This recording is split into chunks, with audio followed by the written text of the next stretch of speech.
আমরা ইরানের ন্যাক্কারজনক হত্যাকাণ্ডের তীব্র নিন্দা এবং প্রতিবাদ জানাচ্ছি। সর্বোচ্চ ধর্মীয় নেতা আলী খামেনিকে তার পরিবার সহ হত্যা করা হয়েছে।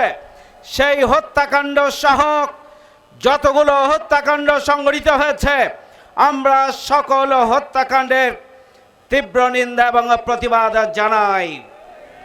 ইরানে হত্যাকাণ্ডের পাশাপাশি মধ্যপ্রাচ্যে যে যুদ্ধের দাবানল চলছে, একজন নাগরিক হিসাবে, একজন মুসলিম উম্মার নাগরিক হিসাবে আমরা উদ্বিগ্ন।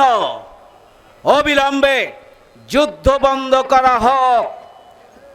সংগ্রামী ঢাকাবাসী, দেশবাসী, এই ইসরায়েলি হামলা এবং হত্যাকাণ্ডের পিছনে কোন শক্তি আছে সেটি আজকে গোটা পৃথিবীর মানুষ পরিষ্কার করে জানে।